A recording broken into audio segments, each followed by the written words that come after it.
Today we're going to be answering the question of how much clothes should we actually own, whether you want to build a capsule wardrobe and you're not sure what the perfect number is, or even if you just want to declutter and simplify your closet. This works for both situations. To make everything easier, I'm going to use ice cream examples because when I made that connection in my head, everything made sense. The shopping became easier, decluttering became easier, basically my life became easier. So I really hope you find this video helpful, and let's get into it. In order to know how much stuff is the perfect amount for us, we have to know what it means when we have too much stuff. Now, when we have too much stuff, usually two things pop up: overwhelm and decision fatigue. So let's use ice creams like I promised as an example. Imagine yourself walking down the street and craving an ice cream.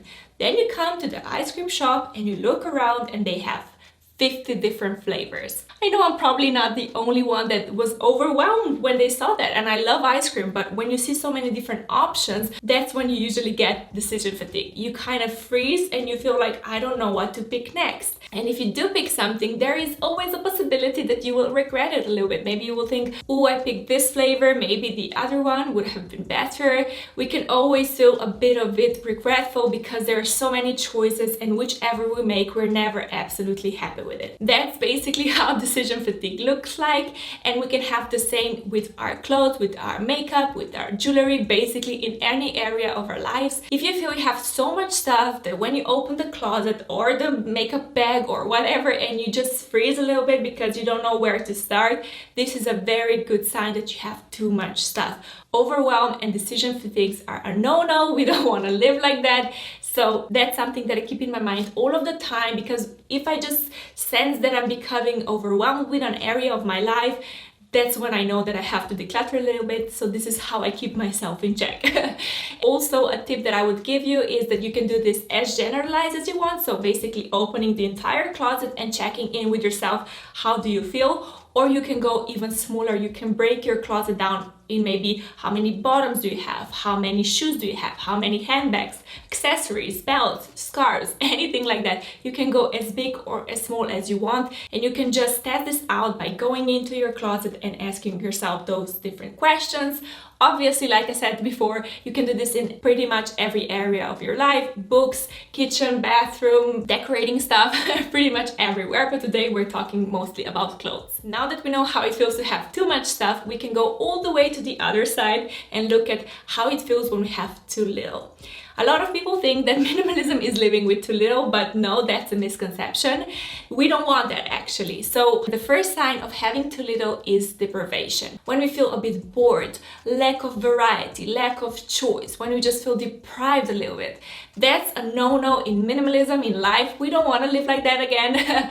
If we translate this into an ice cream example, again, imagine walking down the street, you're craving an ice cream, you come to the shop and they have two different flavors. Only two.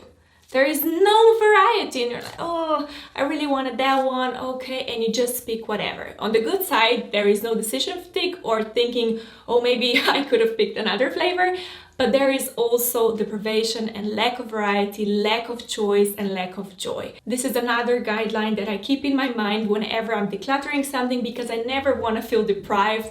Actually, I had a moment when I decluttered all of my handbags. I had only 3 black handbags at one point, and I felt super deprived because I enjoy fashion. That's not what minimalism is about. Minimalism is just saying no to things that don't bring us joy, that don't serve us, that don't bring us value, and saying yes to everything that does.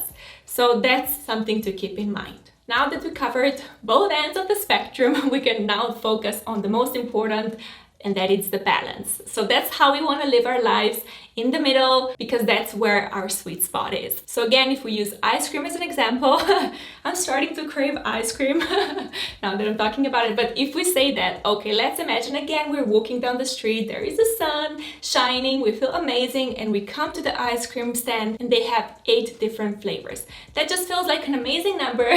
We're not going to be overwhelmed or have trouble deciding what to pick, but also we're not going to be deprived or have that lack of variety. So it's just the middle number that works great. Again, this number, it's going to be different for everyone, and that's a point that I want to make in this video, is because a lot of people think that minimalism is about having this amount of stuff and you have this much and you're not a minimalist and you're doing it wrong, but that's absolutely not true. We want to find that perfect spot that it's great for us.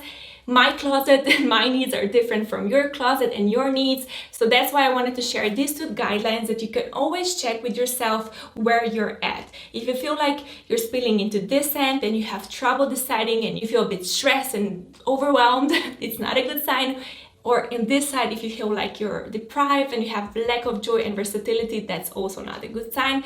So you just always want to stay in the middle. That's how I do it. Like I said in the beginning, once I realized that the middle exists and that's how I want to live my life, I just always follow this path of balance. If you did enjoy this video, let me know in the comments down below and give this video a thumbs up, and I will see you next time.